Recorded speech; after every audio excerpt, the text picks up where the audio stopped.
Postale, le magazine du voyage.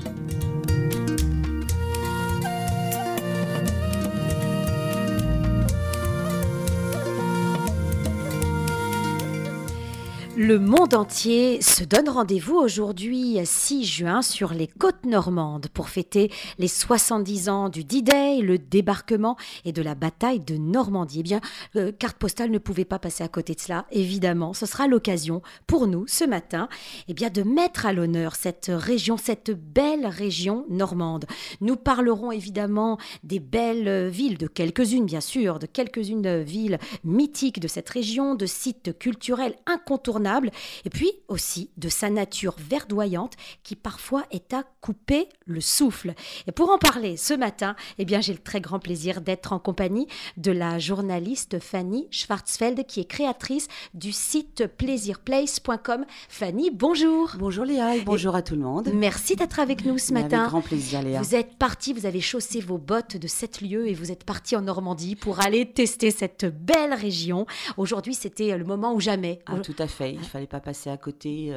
On y va de toute façon et pour le plaisir et particulièrement en ce moment, c'est sûr. Bon, alors, bien sûr qu'avant d'entrer dans cette région normande, dans cette atmosphère, il faut aujourd'hui faire un petit rappel historique rapide de cette fameuse journée du 6 juin 1944. C'est le jour le plus long, hein, rappelez-vous du film. Oui, qui est passé hier. Ça a commencé jusqu'à 4 heures du matin, peut-être même un peu avant, et puis jusqu'à minuit.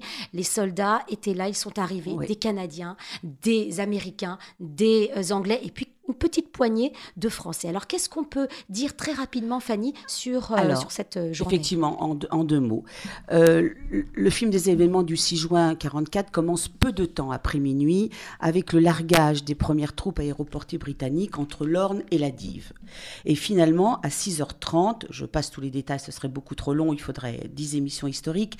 À 6h30, les premières vagues d'assaut américaines touchent les plages d'Utah et d'Omaha, bien connu. Et en secteur britannique et canadien, l'attaque est lancée avec 1 heure de décalage en raison de leur différend de la marée. Au soir du 6 juin, c'est en fait 20 000 véhicules et 155 000 soldats qui ont été mis à terre, y compris les parachutistes. Les pertes, il y en a beaucoup, des tués, des blessés, des disparus, s'élèvent environ à 10 000 hommes, soit sensiblement moins que les prévisions ne laissaient craindre. Il n'empêche qu'aujourd'hui, on commémore la mémoire de tous ces soldats et des civils, des 20 000 civils qui sont également tombés. Il ne faut pas l'oublier. C'est la première fois d'ailleurs qu'on honore la mémoire de tous ces civils. Oui, et puis il y a quelques vétérans encore qui sont Alors justement, vivants, voilà, Léa, vous avez tout à fait raison. Ce 70e anniversaire du débarquement est particulièrement important parce que il y a encore des vétérans qui peuvent témoigner, qui sont là, qui ont fait le voyage. C'est très très touchant et il n'est pas dit que dans 10 ans, puisque en principe, on fête le débarquement tous les 10 ans. Il n'est vraiment pas sûr que dans 10 ans, il y a encore des témoins vivants. Bien sûr, donc c'est l'année ou jamais pour être là avec des gens qui l'ont vécu, qui ont vécu cette journée historique et si déterminante pour l'avenir de l'humanité. Alors, on va peut-être parler, vous êtes renseigné sur toutes ces commémorations, j'allais dire ces moments de fête, parce que c'est aussi une fête. On fête quand même l'arrivée des sauveurs de la France. Alors, qu'est-ce qui va se passer ?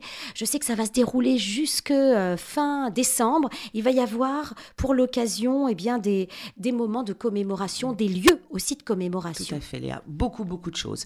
La région Normandie, basse et haute, puisque pour l'instant, c'est encore comme ça. Oui. On fait un travail absolument gigantesque pour rassembler et pour créer, pour mettre au point environ 400 manifestations. Et parmi elles, j'en ai retenu quelques-unes. Si vous avez l'occasion d'ici effectivement décembre de vous rendre dans cette belle région de France, essayez d'y aller parce que c'est vraiment sublime. Alors bien entendu, on ne peut pas passer à côté de l'indispensable, l'incontournable, la référence majeure de l'évocation de la Deuxième Guerre mondiale qui est le musée de Caen. 400 000 visiteurs. Et à ce propos des visiteurs, je voulais vous dire que la région normande attend 8 millions de visiteurs, de touristes, ce qui est absolument considérable. Pour cette année. Ne cherchez pas d'hôtel là, pour le week-end, il y en a pas. Je vous le dis tout de suite. Alors, ce musée de Caen, il se dresse au-dessus d'une construction souterraine installée par l'armée allemande. Il fut inauguré le 6 juin 1988 par François Mitterrand et la présence des ambassadeurs des 11 pays qui combattaient pour la paix en 1944. À propos des 11 pays qui combattaient pour la paix, enfin qui ont débarqué, il ne faut pas oublier non plus les Australiens, les Néo-Zélandais qui étaient là. On a un peu tendance à l'oublier. Alors, ce musée permet de tout comprendre en un seul lieu. Tout se déroule de manière pédagogique. Et je voulais ouvrir ici une petite parenthèse aussi. Pendant longtemps, la Shoah n'avait pas sa place. Et depuis quelque temps, c'est le cas. Idem pour la Shoah par balle dans l'Est de l'Europe. Elle a sa place, enfin cette évocation a sa place et il faut musée de Caen. Il faut rendre hommage à cette mise en place. Donc tous les événements de la Seconde Guerre mondiale et en particulier les débarquements y sont bien entendu évoqués. C'est aussi finalement une visite du XXe siècle parce qu'on n'arrive pas à la guerre comme ça, c'est tout un enchaînement de choses qui arrivent, qui a fait qu'on arrive à cette guerre et donc c'est vraiment une plongée dans l'histoire, je dirais indispensable. Oui, c'est très pédagogique. Très pédagogique. C'est un très beau site en plus. Toutes les écoles organisent des voyages au musée. Je dirais que ça devrait être une sortie obligatoire. Voilà, c'est le plus important. Voilà. Alors, il y a d'autres. Il y a d'autres. Alors, il y a la pointe du Hoc, au-dessus des falaises. C'est là que les rangers de l'armée américaine ont escaladé les falaises, hautes de 30 mètres quand même, et qui ont pris possession d'un lieu stratégique, qui ont ainsi assuré le contrôle de la route côtière. C'est vraiment, là aussi, un site. Vraiment, vous pouvez y aller. C'est très. Ce site s'appelle Criqueville-en-Bessin et c'est très émouvant. On imagine fortement, grâce à tous les films qu'on a vus, comment ces rangers ont escaladé ces parois. Il y a bien sûr le musée Overland Museum, qui est un tout nouveau musée dédié au 6 juin. Particulièrement au 6 juin. Alors là aussi, c'est extraordinairement émouvant parce qu'il rassemble une collection exceptionnelle et inédite de plus de 10 000 objets et documents retrouvés sur le sol normand qu'un témoin de l'époque a soigneusement rassemblés. Et c'est là aussi un petit pincement au cœur tout de même au moment de la visite de ce musée. Très émouvant aussi, bien entendu, le cimetière militaire de Colleville. Hommage aux 9387 soldats américains qui reposent dans ce cimetière. Un petit bout de territoire américain. Tout à fait. Et qui surplombe la plage d'Omaha Beach. Une chapelle et un jardin des disparus honorent aujourd'hui leur mémoire. À Romanche, bien sûr, à Romanche. Comment peut-on passer à côté d'un Romanche avec l'incontournable musée du débarquement ? Il a été inauguré en 1954 par René Coty. Il s'agit finalement du plus ancien musée consacré au 6 juin. Plus de 300 000 visiteurs par an. Là aussi, ce qui est encourageant, c'est de voir que les gens vont se rendre dans ces musées pour ne pas oublier et pour comprendre. Oui, parce qu'il y a un vrai devoir de mémoire là aussi. Absolument. Là, dans ce musée, il y a des documents, des maquettes pour comprendre l'incroyable construction et les usages du port artificiel d'Aromanche qui ont permis, bien sûr, le débarquement. Il y a là-bas un cinéma, une animation exceptionnelle qui font revivre toute l'intensité du D-Day, comme si vous y étiez. Et c'est bien que nous n'y soyons pas et que nous soyons là aujourd'hui grâce à ce D-Day. Libre et pouvoir parler de tout cela. Il y a également le centre Juno Beach qui vient de fêter ses 10 ans. Ce musée propose au public un nouveau film aussi émouvant que pédagogique intitulé « Dans leurs pas » justement. C'est le seul musée sur les plages du débarquement entièrement consacré au rôle qu'ont joué les Canadiens lors de la Seconde Guerre mondiale. Oui, parce que c'est vraiment le lieu où ils ont débarqué. Voilà, c'est vraiment... Est-ce qu'il y a, Fanny, des sites internet où on va pouvoir avoir quelques informations pour telle ou telle Tout à fait. D'ailleurs, le site internet qui s'appelle le D-Day Festival, voici l'adresse, c'est www.70e, simplement avec un E, -normandie.fr. Là, vous aurez sur ce site mais absolument toutes les manifestations avec les dates, les lieux, et faites votre choix et faites-le le plus largement possible pour mieux comprendre.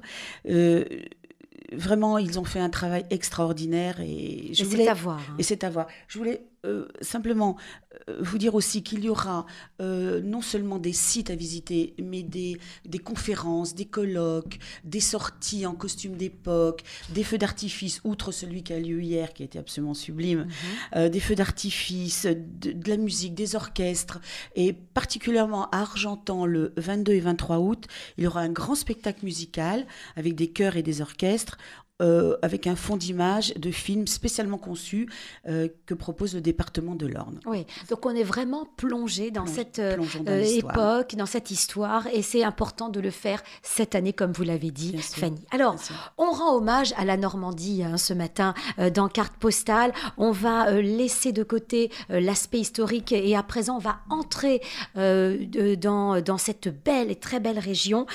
Très rapidement, juste après la pause, nous allons parler des villes les plus mythiques peut-être de cette région, des sites culturels, savoir aussi ce qu'il faut rapporter, ce qu'il faut tester de la gastronomie normande, c'est aussi important. Et puis vous nous direz aussi, vous irez sur les traces de la communauté juive de Normandie. Il y a des petites choses à savoir qu'on ne sait pas forcément. Tout ça donc juste après la pause. Les vaches russes blanches et noires sur lesquelles tombe la pluie, et les cerisiers blancs.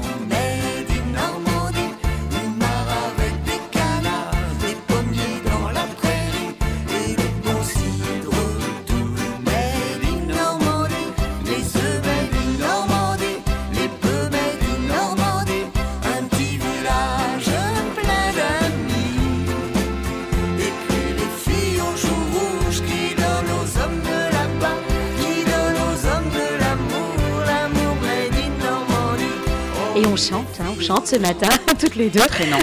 C'est la Normandie qui est à l'honneur ce matin dans Carte Postale. Je rappelle que nous sommes en compagnie de Fanny Schwarzfeld, qui est journaliste, qui est partie pour nous en Normandie pour aller tester cette belle région. Bien sûr, on lui rend hommage parce que c'est le 6 juin et qu'on fête le 70e anniversaire du D-Day. On en a parlé dans la première partie.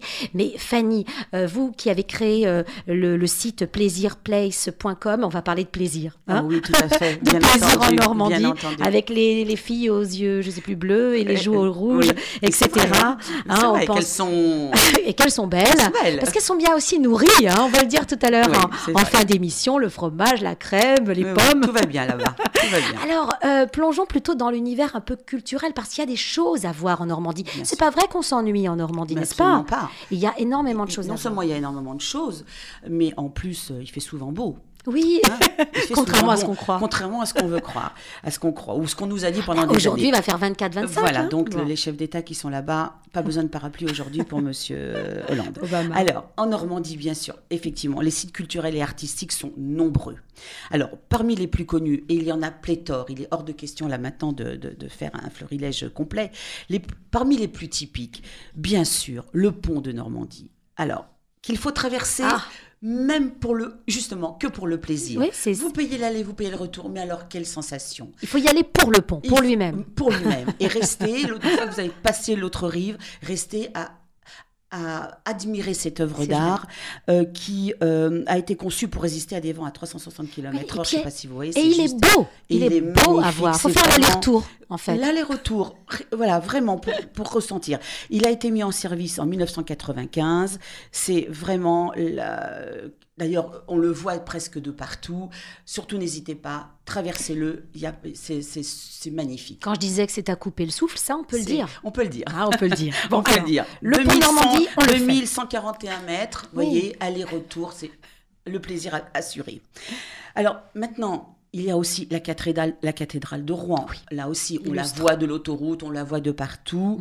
Elle a été la plus élevée de France. Elle a été le bâtiment le plus haut du monde à son achèvement en 1876. Et elle le restera jusqu'en 1880 parce qu'elle a été détrônée par la cathédrale de Cologne. Elle est mondialement connue, notamment à travers les 30 tableaux de la série des cathédrales de Rouen, peint par Claude Monet, excusez-moi du peu. Oui. Alors, à Rouen. On reste à Rouen. Oui, on va rester à Rouen. Et je vais vous recommander de vous rendre sur la place du marché. Et sur cette place, vous trouverez la plus ancienne auberge de France qui s'appelle La Couronne. Ça fait presque 7 siècles que de manière ininterrompue, cette auberge fonctionne. Alors, vous vous installez, vous êtes dans l'histoire. C'est Là aussi, une Sept sensation siècles. superbe. Le décor, l'ambiance, c'est feutré, c'est bon. Ah Voilà. oui, Et ça c'est pas m'étonne maintenant pas. qu'ils vont arrêter, je crois pas en tout cas. Ah non, Vraiment, surtout- certainement pas arrêtez-vous. cette année. Après la visite de la cathédrale, vous vous arrêtez à la couronne. C'est Ouais. un plaisir, un pur moment de plaisir gustatif et historique.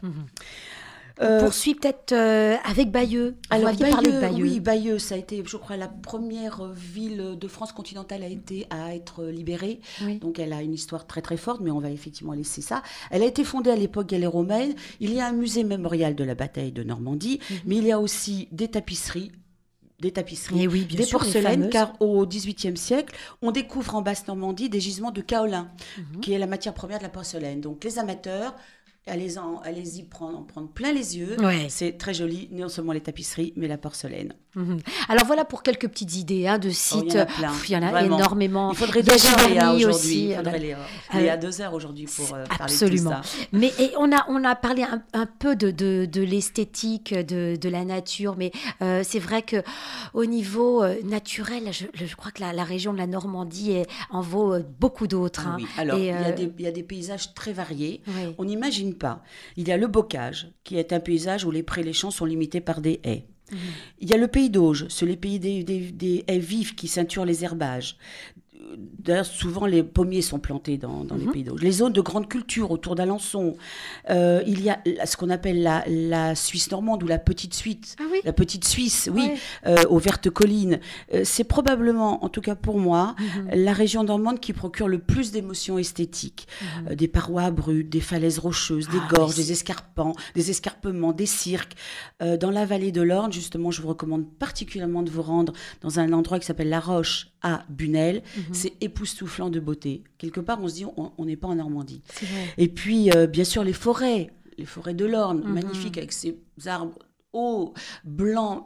Il faut aussi penser que, dire que 13% du département sont couvertes par des forêts. Mais c'est ça. Ce n'est pas rien. C'est vraiment le pays vert, un pays qui mène à la mer. À la mer, À la avec, mer, avec toutes ces plages le long des côtes, la côte fleurie, la côte de Nacre, la côte de Grasse, la côte d'Albâtre. Bref, sublime. Vraiment, Des en Normandie, couleurs, on ne s'ennuie jamais. le coucher du soleil est extraordinaire là-bas quand ça se reflète sur les falaises. C'est vraiment une merveille. Une merveille. Là, ça me donne envie d'y aller. Ah, bah, vraiment, j'espère bien. Fanny. J'espère que je vais vous donner envie d'y aller. Ça, Bon, c'est je suis un sûr. petit peu normande, il faut bien Ah, le dire. d'accord, Léa. Je l'avais caché. Voilà. Donc là, des sites culturels, des régions, des sites naturels à découvrir et qui sont époustouflants de beauté. Et puis, il y a les fameuses villes normandes avec cette belle architecture normande qu'on connaît bien. Quelles sont les villes qui vous ont touché le plus? Bien sûr, je sais que vous alliez parler de villes qu'on connaît bien. Bien sûr. Alors, mais Deauville. elles sont Un incontournables. chroniqueur mondet disait de Deauville, on ne vient pas à Deauville pour voir, mais pour être vu. Alors, d'accord, peut-être. Un C'est peu. peut-être encore le C'est un cas. peu vrai. Et pourtant, il y a vraiment de quoi voir. Oui. Un tout petit rappel, cette ville a été construite par un banquier qui s'appelait Donon et un médecin de l'ambassade d'Angleterre, Olive, dont on voit le nom des rues d'ailleurs à Deauville. Ils s'associent pour acheter des vastes terrains qui font face à Trouville. Et finalement, ça devait être un faubourg de Trouville Trouville a été, j'ouvre une parenthèse, la première station mondaine de la côte fleurie. Ah oui. Et donc, ça a été construit uniquement pour faire un faubourg de Trouville. Oui. Et finalement, c'est devenu une vraie ville, Deauville, qui a installé ce qu'ils ont appelé la trilogie balnéaire, c'est-à-dire le golf, le casino, les plages. Ça a fait venir et les courses, les hippodromes. C'est presque pas une 4, trilogie, mais 4, oui. voilà. Ce qui a fait venir une clientèle évidemment aisée de commerçants, de banquiers. Et petit à petit, Deauville s'est installée internationalement jusqu'à aujourd'hui. Et elle assoit de jour en jour Bien sûr. son spectre. Il y a le festival du film américain en septembre. Le festival du film asiatique, des congrès politiques. Oui. Le G8 s'est réuni il n'y a pas très longtemps. Bref, il n'y a pas G7 un jour... même. Le G7, pardon. Oui, le G7. Il n'y a pas un seul jour où il n'y a Ouais. rien à Deauville. Et pourtant... donc, Trouville est resté finalement un port de pêche Oui. sympathique, où on y va essentiellement pour l'évocation de Flaubert et Marguerite Duras, Oui. et aussi bien sûr pour son marché aux poissons très connu. Et en face du marché aux poissons, tous ces restaurants...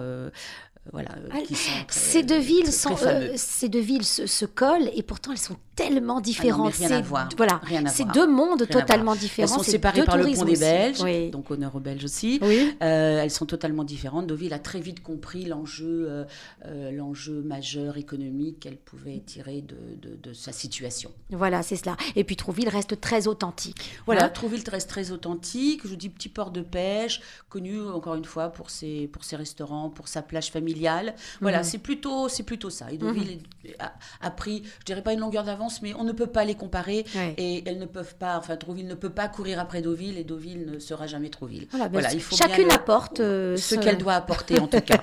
Alors, je sais que vous vouliez parler d'Honfleur aussi. Alors Honfleur, bien sûr. Alors Honfleur, c'est vrai de la que Normandie. ça a énormément de succès parce que c'est une ville qui paraît être un tableau. Alors, quand on la regarde vue depuis la mer, on a ces reflets sur ces Oui, belles c'est la ville des belles peintres. villas. Voilà, La c'est ville des peintres, à 2 heures de Paris, au port du Pays d'Auge et de la Côte Fleurie.